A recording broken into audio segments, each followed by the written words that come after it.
सबसे first application तो अपन देखेंगे इफ एक्सीलेशन टाइम का फंक्शन दिया हुआ है। एक्सीलेशन को ए से रिप्रेजेंट करते हैं और वो फंक्शन ऑफ टाइम है। टी यहाँ पे टाइम को रिप्रेजेंट कर रहा है। Acceleration is the function of time given है and we have to find velocity.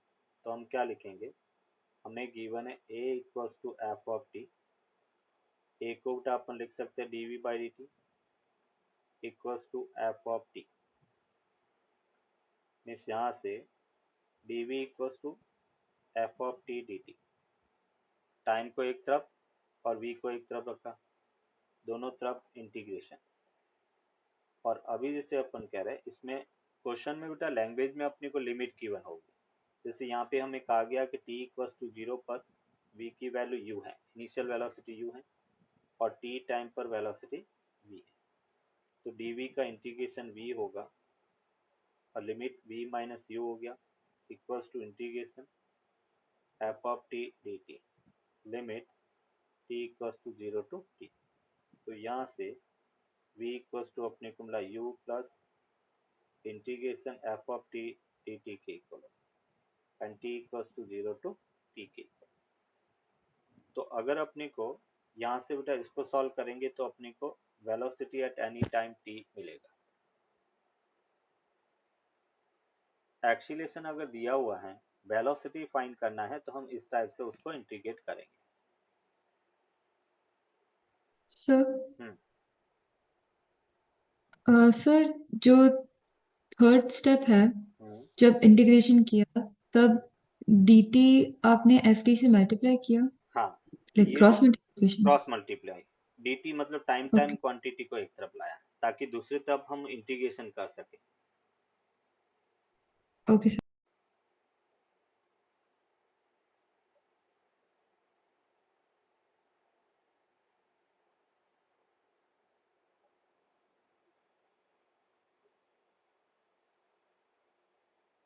If acceleration a इस फंक्शन ऑफ x है, x यहाँ पे डिस्प्लेसमेंट को रिप्रेजेंट कर रहा है और हमें बेटा वेलोसिटी चाहिए।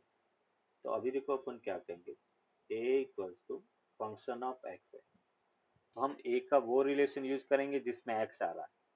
तो बेटा a का हम लिख सकते हैं v dv by d dx, dv हमने by dx। डिफरेंशिएशन में देखा था। तो इक्वल्स टू बेटा f ऑफ x के इक्वल। अभी हम क्या करेंगे, वेलोसिटी को एक तरफ और एक्स एक्स क्वांटिटी को एक तरफ, तो एफ एक्स डी एक्स उसको एक तरफ रखा। अभी नेक्स्ट स्टेप में अपन दोनों तरफ इंटीग्रेशन, तो v d v equals to integration f of x d x, ये हमने लिखा।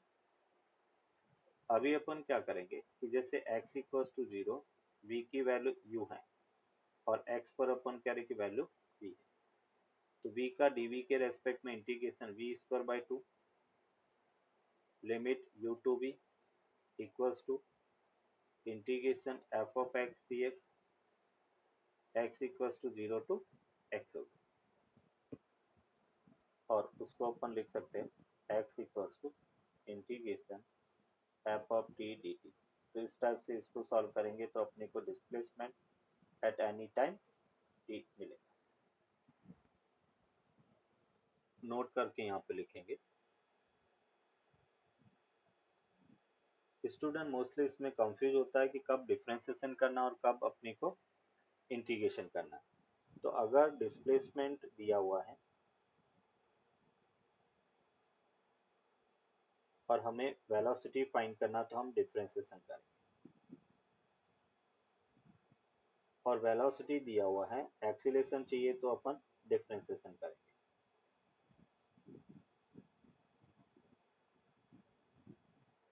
सेकेंड पॉइंट, अगर एक्सीलरेशन दिया हुआ है और हमें वेलोसिटी फाइंड करना, तो हम इंटीग्रेशन करेंगे। और वेलोसिटी दिया हुआ है, डिस्प्लेसमेंट चाहिए तो भी हम इंटीग्रेशन करेंगे। रिवर्स प्रोसेस के लिए इंटीग्रेशन। डी यहाँ पर डिफरेंशिएशन को रिप्रेजेंट कर रहा है।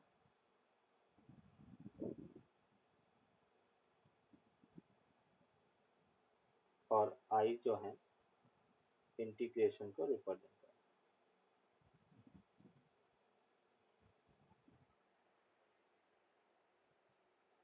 अब देखो उससे रिलेटेड एक एग्जांपल अपन देखते हैं। The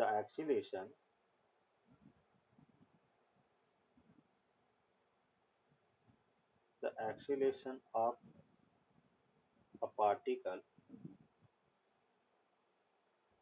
at any time t is given by a equals to bt, where b constant है and t टाइम को रिप्रेजेंट कर रहा है। Then find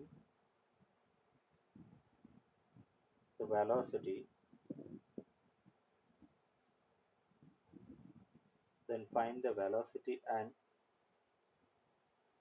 displacement of the particle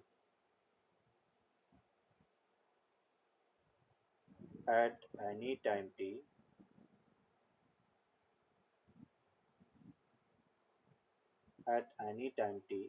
when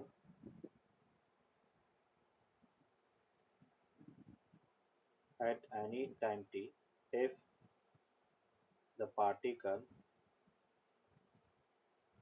starts the motion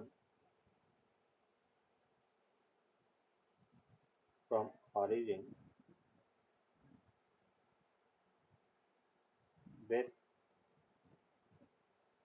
speed v naught। Origin से v naught से motion start कर रहा है तो किसी टाइम t पर उसकी वेलोसिटी और डिस्प्लेसमेंट क्या होगा वो अपने को फाइंड करना है। ये क्वेश्चन है। Velocity as a function of time है, हमें बेटा डिस्प्लेसमेंट चाहिए तो क्या करेंगे, v को क्या पुट सर करेंगे बेटा, v dv by v dx by dv dt, by dx। No dx by dt। v velocity होता है rate of change of displacement with respect to time, तो मैंने v को dx by dt पुट कर दिया equals to same as it is रख दिया v naught plus half d t square. अभी क्या करेंगे नेक्स्ट स्टेप में, बताओ बेटा, स्तुति बताओ बेटा क्या करेंगे। Sir, bring dt to the other side. Yes, तो हम टाइम के जो भी फंक्शन है उसको एक तरफ और dx को एक तरफ रखेंगे, तो dx ये हमने लिखा v naught d t plus half d t square d t. और नेक्स्ट स्टेप में क्या करना है, इंटीग्रेशन, तो हमने लिखा integration dx equals to integration v naught d t, distribute कर लेंगे integration, integration half d t square d t. अभी लिमिट पुट करना है, तो हमें क्वेश्चन में मेंशन है particle start the motion from origin, that means origin पर x की वैल्यू क्या होगा, जीरो, और particle motion start t equals to zero पे करेगा तो t equals to zero then x equals to zero, origin पर डिस्प्लेसमेंट जीरो होगा एंड किसी टाइम t पर सपोज इसका डिस्प्लेसमेंट x है, तो हमने यहाँ पे लिखा dx का integration x limit zero to x हो गया, v नॉट कॉन्स्टेंट dt का t हो गया लिमिट जीरो टू t, फिर b बाई टू कॉन्स्टेंट बाहर, टी स्क्वायर का t cube by three limit zero to t हो गया, मीन्स यहाँ से x माइनस जीरो एक्स हो गया, v not T minus zero T बचेगा प्लस टू इंटू थ्री तो b by six T cube, that is the displacement at any time t होगा। ये इंपॉर्टेंट क्वेश्चन है।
Yes, sir, done.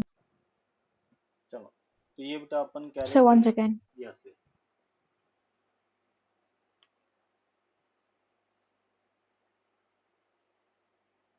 Sir, how did T come V naught T? V naught d t था, v naught तो constant था, ये v naught constant है और d t का इंटीग्रेशन टी मिला, और लिमिट 0 टू टी, तो टी की जगह टी -0, टी -0 टी के इक्वल होगा, तो v naught into t, v naught t हो गया।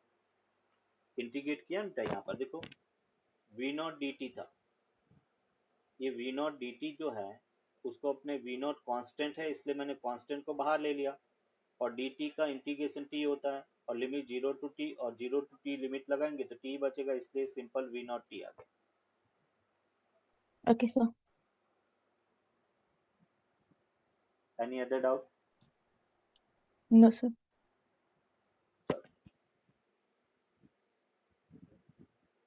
नेक्स्ट एप्लीकेशन अपन देखते हैं, application number 4, area under the curve, area under the curve and x axis, area under the curve and x axis, x axis और curve के बीच का area क्या है वो अपन यहाँ पर कैलकुलेट करेंगे।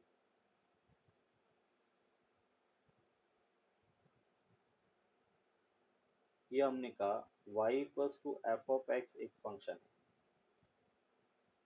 और इस टाइप से इसका कर्व है, हमें x इक्वल्स टू ये x1 है, ये x इक्वल्स टू x2 है, कर्व एंड एक्स एक्सिस के बीच में x इक्वल्स टू x1 से x इक्वल्स टू x2 के बीच में एरिया फाइंड करना है। तो अपन एरिया फाइंड कैसे करेंगे, तो हम यहाँ से एक x डिस्टेंस पर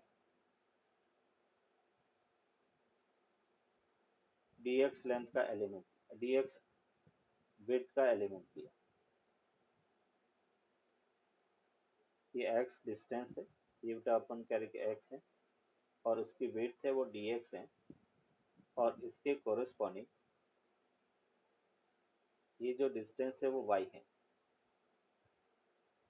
अभी बेटा अपन कह रहे कि जो एलिमेंट मैंने लिया है इसका एरिया मुझे कैलकुलेट करना है, तो ये एक रेक्टेंगल स्ट्रिप बन रही है और इसका एरिया कितना होगा, तो एरिया को अपने डी ए लिखा, स्मॉल एरिया है इसलिए इसको एलिमेंट के फॉर्म में डी ए से मेंशन करेंगे, तो here we write the small area through d A, d A that means very small area, और area of the strip is what, तो हम कह सकते हैं लेंथ इनटू विड्थ, लेंथ कितना इसका y है और विड्थ कितना है dx, तो लेंथ इनटू विड्थ इसका एरिया होगा, और मुझे टोटल एरिया फाइंड करना है, तो हम लिख सकते हैं इंटीग्रेशन डी ए को इंटीग्रेट करेंगे तो टोटल एरिया ये मिलेगा, और we can write here y d x, और x कहाँ से कहाँ, तो हम कहेंगे x equals to x1 to x2, ये area under the curve y equals to f x and x axis के इक्वल। तो अभी इसको एज ए फॉर्मूला अपन याद रखेंगे, जब भी अपने को area under the curve y equals to f x और एक्स एक्सिस के बीच में फाइंड करना, तो हम कहेंगे इंटीग्रेशन y dx लिमिट x1 to x2।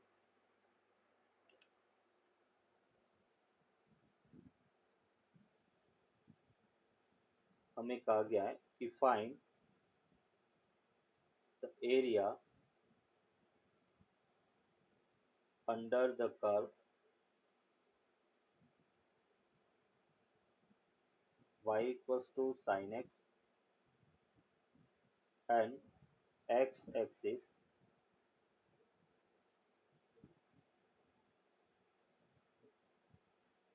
between x equals to 0 to x equals to 5, ये अपने को एरिया फाइंड करना है। अभी जैसे मैं अगर साइन कर्व यहाँ पे ड्रॉ करता हूँ, ये जैसे y एक्सिस है, ये x एक्सिस है, और इसका साइन वेव कुछ इस टाइप से अपने को मिलता है। ये 0 था, ये पाई। हमने ग्राफ थ्योरी देखी थी तो उसमें साइन एक्स का कर्व मैंने आपको ड्रॉ करवाया था। तो अभी बेसिकली मुझे ये वाला एरिया कैलकुलेट करना है, 0 टू पाई के बीच वाला एरिया कैलकुलेट करना है। ये क्वेश्चन कह रहा है। अभी एरिया का फॉर्मूला ऑलरेडी अपने पास है, तो एरिया का फॉर्मूला क्या बताया, integration y d x equals to x1 to x2। Yes, value put करके सॉल्व करो, फाइनल आंसर बताओ क्या होगा। Yes sir, 26/3।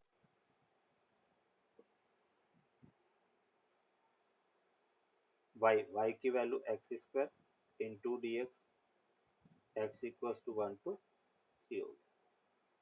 एक्स स्क्वायर की इंटीग्रेशन x³ 3 लिमिट 1 टू 3 हो गया, इस 1/3, 3 का क्यूब हो गया माइनस 1 का क्यूब हो गया, मीन्स 27 माइनस 1 26/3।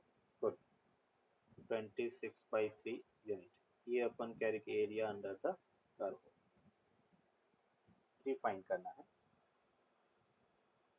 तो हम लिख सकते हैं बेटा एवरेज ऑफ वी, ये एवरेज का सिंबल है, और 1 इस अभी फॉर्मूला टी के टर्म्स में हो जाएगा, t2 minus t1 integration v1 to t2 and v dt। Value put कर लेते हैं, देखो हमें क्या मिला, 1/3 minus 1 integration 1 to 3 and 2t plus 1 dt। Solve करो इसको, क्या मिल रहा है, देखो इधर 1/2 हो गया बेटा। अभी अपन क्या करेंगे, इसको इंटीग्रेशन को डिस्ट्रीब्यूट कर लेते हैं। तो इंटीग्रेशन 2 बाहर ले लिया, t dt 1 to 3 plus integration dt 1 to 3, इस यहाँ से 1/2 2 t का dt के रेस्पेक्ट में t²/2 limit 1 to 3 plus dt का t लिमिट 1 टू 3 हो गया, 2 से 2 कैंसिल आउट हो गया, मीन्स 1/2 3 का स्क्वायर माइनस 1 का स्क्वायर 8 हो गया, और 3 माइनस 1 2 हो गया, 8 प्लस 2 कितना हो गया 10, 10/2 कितना हो गया 5, तो 5 मीटर पर सेकेंड, 5 मीटर पर second, that will be the average velocity। Sir, why did we change square to that? Yes, क्योंकि अपन कह रहे हैं कि हमने साइन स्क्वायर एक्स का कोई फॉर्मूला मैंने आपको नहीं लिखवाया, integration sign square x dx हमें पता नहीं है, हमने साइन एक्स dx का इंटीग्रेशन पता, cos x dx वो हमने फॉर्मूला लिखा है, और मैंने ऐसा भी कोई फॉर्मूला नहीं लिखवाया जिसमें fx to the power n हो। डिफरेंशिएशन में तो हम fx to the power n को डायरेक्टली कर सकते थे, बट इंटीग्रेशन में fx to the power n वाला कोई फॉर्मूला नहीं होता, तो इसलिए हम उसको इस फॉर्मूले में कन्वर्ट कर रहे हैं कि cos 2x equals to 1 minus 2 sine square x होता है। तो यहाँ से साइन स्क्वायर एक्स को अपन लिख सकते हैं 1 माइनस कॉस 2x/2, इसलिए मैंने साइन स्क्वायर एक्स की जगह 1 माइनस कॉस 2x/2 लिखा। सेम थिंग cos 2x का एक दूसरा फॉर्मूला होता है 2 cos स्क्वायर एक्स माइनस 1, तो यहाँ से cos स्क्वायर एक्स को हम लिख सकते हैं 1 प्लस कॉस 2x/2। ये दोनों फॉर्मूले अपने यहाँ पे यूज किए। Okay.